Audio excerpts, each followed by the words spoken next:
Exercise is safe and free. It does not need to be complicated or formalized to affect your health. From a medical economy standpoint, physical activity may be the best healthcare out there. If you lack confidence, are embarrassed, or feel hopeless, you are not alone. Welcome to Build Beyond, a podcast designed to challenge and guide you on your health journey so that you can meet your full potential. At this point, I think it's common knowledge that exercise and general physical activity are good for your health and your well-being. The American College of Sports Medicine recommends that you start where you are, use what you have, and do what you can. These statements suggest that physical activity does not need to be complicated or expensive or exclusive. Exercise is free, and it can have a positive impact on almost every aspect of your health and your well-being. The benefits of physical activity are well documented and supported by scientific evidence. Moving your body is safe and does not pose the side effects associated with many other types of healthcare. But is it misleading to claim that general physical activity and exercise are actually forms of healthcare? I don't think so. According to the ACSM, moving more often improves your mood and your sleep, slows the effects of aging, lowers your risk for heart problems, high blood pressure, type 2 diabetes, and many kinds of cancer, helps maintain your immune system, which may lower your risk of infection, lessen symptoms, and speed recovery from various illnesses, helps keep your mind sharp as you get older, and lowers your risk for Alzheimer's and dementia, increases your energy, and simply makes life better. Can you think of any other therapy, treatment, medication, supplement, or superfood that can offer even a fraction of these benefits? There is a book titled Spark, The Revolutionary New Science of Exercise in the Brain, in which the author, Dr. John Ratey, discusses the effects of physical activity on mental health, cognitive function, and our ability to learn. Chapter 5 on depression is particularly interesting. We still don't know what causes depression, but we've made great strides in describing the brain activity underlying emotions. In fact, it's largely through depression research that we know as much as we do about what exercise does for the brain. It counteracts at almost every level. According to the World Health Organization, depression is the leading cause of disability in the US and Canada. About 17% of American adults experience depression at some point in their lives, to the tune of $26.1 billion in healthcare costs each year. 74% of depression patients experience some other disorder, including anxiety, substance abuse, and dementia. It's an urgent problem. Of note, this book was published in 2013, so these stats may be different today. One of the hurdles to conquering depression is that the disorder encompasses such a broad array of symptoms, most of which all of us experience at some point. Who doesn't feel grouchy, irritable, pessimistic, lethargic, apathetic, self-critical, or melancholy on occasion? Sadness, for instance, is a normal aspect of the human condition, but being sad isn't the same as being depressed. How and why do we treat depression with exercise? Candace Pert had recently discovered that there were opioid receptors in the brain, meaning the body had a built-in way of killing pain with molecules that worked like morphine. Endorphins, as they became known, dulled pain in the body and produced euphoria in the mind. The theory that exercise fills your brain with this morphine-like substance matched the good feeling everyone got. It gave us the expression runner's high, which is an extreme version of the effect. Endorphins are considered stress hormones, and there are 40 types of them with receptors throughout the brain and the body. Aside from elevating endorphins, exercise regulates all the neurotransmitters targeted by antidepressants. For starters, exercise immediately elevates levels of norepinephrine. It wakes up the brain and gets it going and improves self-esteem, which is one component of depression. Exercise also boosts dopamine, which improves mood and feelings of wellness and jumpstarts the attention system. Dopamine is all about motivation and attention. Serotonin is equally affected by exercise, and it's important for mood, impulse control, and self-esteem. It also helps stave off the stress hormone cortisol, and it primes the cellular connections in the cortex and hippocampus that are important for learning. Let me summarize all the health benefits. Moving your body is free, and you don't need a healthcare provider, and it has a positive impact on physical, metabolic, and mental health. From a medical economy standpoint, it would be difficult to find another type of healthcare that offers more bang for your buck. So why aren't the majority of Americans partaking in this miraculous form of healthcare? According to the CDC, data from a national health survey in 2020 indicates that only 24% of adults meet the physical activity guidelines for both cardio and muscle strengthening activities. As a comparison, in another report, the CDC claims that over 57% of US adults have used a dietary supplement in the past 30 days. Dietary supplements are barely regulated, and most have limited evidence of any impact on health outcomes. And supplements cost money. According to the NIH, Americans spend about $60 billion per year on dietary supplements. So how can this be? Physical activity is free, and it has proven benefits that span across a broad spectrum of health. It's common knowledge that exercise is important for your health, yet less than 1/4 of US adults meet the minimum guidelines. At the same time, well over 50% of US adults pay money for dietary supplements, most of which have limited or no proven impact on health. Not only do we pay billions of dollars a year for products that may not even work, but we pay billions of dollars for products that may not be safe and may not contain the ingredients listed on the labels. Under the Dietary Supplement Health and Education Act, the FDA does not have the authority to approve dietary supplements before they are marketed. Generally, a supplement company does not have to provide the FDA with the evidence it relies on to substantiate safety before or after it markets its products. Now, the purpose of this podcast is not to discuss the validity of dietary supplements. I am using supplements as a comparison tool. Based on the evidence I've read, at best, most dietary supplements are mildly effective, with a few exceptions. Supplements cost money, and the FDA does not really have the authority to regulate them. In comparison, physical activity is free, it's absolutely safe, and it has scientifically proven health benefits. In my opinion, when you compare exercise and supplements, there is no question that walking and push-ups are more valuable for your health than multivitamins and green drinks. Now, I am not suggesting that anyone stop taking their supplements. What I'm saying is that if you're taking supplements and not moving your body, you are stepping over $100 bills to pick up pennies. So let's assume that we're all on the same page. Exercise is good. Why don't people meet the minimum physical activity guidelines? Perhaps a better question is, what are the guidelines? Do you know them? It's okay if you don't. Most people don't. Children and adolescents aged 6 through 17 years should do 60 minutes or more of moderate to vigorous physical activity daily. Adults should do at least 150 minutes to 300 minutes a week of moderate intensity cardio, or 75 minutes to 150 minutes a week of vigorous intensity cardio, or some type of combo of both. They should also do muscle strengthening activities on 2 or more days a week. Older adults should do multi-component physical activity that includes balance training, as well as aerobic and muscle strengthening activities. Pregnant and postpartum women should do at least 150 minutes a week of moderate intensity aerobic activity. Adults with chronic conditions or disabilities who are able should follow the key guidelines for adults and do both aerobic and muscle strengthening activities. Recommendations emphasize that moving your body and sitting less will benefit nearly everyone. Individuals performing the least physical activity benefit most by even modest increases in moderate to vigorous physical activity.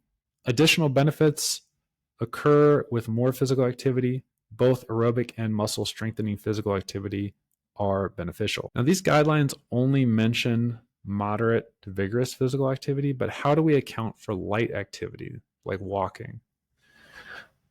The Journal of the American Medical Association published a paper in 2020 stating that compared with taking 4,000 steps per day, a number considered to be low for adults, Taking 8,000 steps per day was associated with a 51% lower risk of all-cause mortality, so that's death from all causes. And then taking 12,000 steps per day was associated with a 65% lower risk compared with just taking 4,000 steps per day. So taking between 8,000 to 12,000 steps per day is associated with decreasing your risk of death from all causes by more than 50%. I ask again, can you name any other therapy, treatment, medication, supplement, or superfood that can offer even a fraction of these benefits? If someone tried to sell you a supplement or a medication with these claims, you would think that person was crazy. But even if there was some other form of healthcare or a dietary supplement that was as effective as walking, there would definitely be a financial cost. Keep in mind, walking is free, push-ups are free, lunges are free. Now let's talk about safety. The Department of Health and Human Services Physical Activity Guidelines for Americans, 2nd edition, Chapter 7, Active and Safe, discusses the safety concerns with exercise. Evidence shows that physical activity can be safe for almost everyone. Moreover, the health benefits of physical activity far outweigh the risks. Studies indicate that the risk of injury to bones, muscles, and joints is directly related to the gap between a person's usual level of activity and a new level of activity. The size of this gap is called the amount of overload. Creating a small overload and waiting for the body to adapt and recover reduces the risk of injury. When amounts of physical activity need to be increased to meet the key guidelines or personal goals, physical activity should be increased gradually over time, no matter what the person's current level of physical activity. Part of the general guidance, use relative intensity, so that's intensity of the activity relative to a person's fitness, to guide the level of effort for aerobic and muscle strengthening activities. For example, with my patients, I use subjective rating scales like reps in reserve and Borg rating of perceived exertion. They say no evidence is available to indicate that people who consult with their healthcare provider receive more benefits and suffer fewer adverse events than people who do not. Inactive people who gradually progress over time to relatively moderate intensity activity have no known risk of sudden cardiac events and very low risk of bone, muscle, or joint injuries. Now let's look at some safety data from a paper published in 2017 comparing trained athletes. They looked at weightlifters and powerlifters. So the injury incidence in weightlifting, aka Olympic lifting, was 2.4 to 3.3 injuries per 1,000 hours of training. And for powerlifting, it is 1 to 4.4 injuries per 1,000 hours of training. They say the risk of injury in both sports were similar to other non-contact sports, also requiring strength and power, but low compared to contact sports. Now let's look at some research published in 2020 investigating injury rates in untrained populations in CrossFit. They say previously published studies have reported injury rates ranging from 0.74 to 3.3 injuries per 1,000 hours of exposure to CrossFit. This study showed that the number of injured participants and total exposure time resulted in an injury rate of 9.5 injuries per 1,000 hours, still very, very low. An injury was defined by two criteria. Both had to be present. Reporting, so number one, reporting a problem defined as having pain, soreness, stiffness, or swelling in one or more body regions, and then two, being affected by the problem to the extent that resulted in reduced participation in CrossFit training for at least 7 days. Of note, CrossFit is a program that incorporates powerlifting, Olympic lifting, body weight training, dumbbells, kettlebells, various forms of cardio, and gymnastics into high-intensity interval training. So these injury rates are really low. Now let's look at some research published in 2018 on the benefits of resistance training for injury risk reduction. They say a 10% increase in strength training volume reduced the risk of injury by more than 4 percentage points. Increasing strength training volume and intensity were associated with sports injury risk reduction. Now allow me to offer some data from my college students. For the last 2 years, I have been teaching a physical wellness course that includes 2 strength and conditioning sessions per week during 15-week semesters. The program follows a classic linear progression with 3 phases. The program is designed for true novices, so we use subjective rating scales like reps in reserve and rating of perceived exertion for load selection and for managing session intensity. In over 2,700 training hours, we have seen 0 injuries. During the novice training program, I define an injury as any signs or symptoms related to the training program that result in more than 2 missed training sessions consecutively. If you're interested in learning more about NTP, I will give you the entire program for free. I'll add a download link to the show notes. You can also visit buildbeyondhealth.com to download the program. Why don't people move more? Before you started listening to this podcast, had I asked, you probably would have agreed that physical activity is great for health and well being. Common knowledge, right? But you may not have been aware of just how beneficial it is. I would go so far to say that movement is essential for optimal health. Now, let's assume that my sales pitch was successful and that you are willing to perform routine physical activity. If you were not previously aware of the guidelines, now you are more familiar with the recommendations for cardio, strength training, and daily step count. Is that all you need? Is that enough to motivate you and keep you going for decades? I still haven't addressed the reasons why people don't move more. Is it simply because Americans don't know that physical activity is important for health? I doubt it. Most people know. Is it because people just don't know the physical activity guidelines? Well, it is true that most people don't know the guidelines, but I don't think that is the issue. I cannot imagine handing someone a copy of the physical activity guidelines and then witnessing them spontaneously start moving more. We need to acknowledge that humans have never had greater access to information than we do today. Plus, as previously stated, it's common knowledge that exercise is good for you. So merely telling someone that they should exercise, which they already know, and then handing them a summary of the guidelines is probably not enough to change their behavior. When I ask people about the barriers to routine physical activity, I hear some common responses. The most common initial response is a perceived lack of time. I just don't have time. I say a perceived lack of time because it usually does not take much effort to find time in the day for movement. For example, many people would benefit from drinking more water, which would force them to urinate more. Adding additional restroom breaks increases step count. It's a win-win, better hydration and more steps. Someone could increase their step count even more by not using the closest restroom or taking the stairs. Many people can also find time to do a few lunges or push-ups or squats by pairing calisthenics with other routine activities. For example, squats after brushing your teeth each day. If you brush your teeth routinely twice per day and perform 10 squats after each trip to the sink, and you repeat this consistently for 1 year, you would rack up 7,300 squats. No equipment and no extra time required. If you have not done a push-up or a lunge or a squat in years and you tell yourself that it's because you don't have time, you are either lying to yourself or you have an incredibly tight schedule. And you may be the type of person who literally doesn't have much time. A single parent working multiple jobs is an appropriate example of someone who lacks time and energy. But even for those with limited time and energy, it does not take long to find creative ways to increase step count and incorporate body weight exercise into a daily routine. Busy people may just need extra help finding their motivation, making a plan, and then sticking to that plan. Once we clear the I don't have time hurdle, the second most common reason for not exercising is the claim that someone doesn't know what to do. There is a perceived lack of knowledge. If you believe that you don't have time and that you don't know what to do, then you may feel like any time spent exercising would be wasted. Why would you earmark time for physical activity if you don't know how to exercise? As I said before, we have never had greater access to information than we do now. If anything, there is too much information to filter.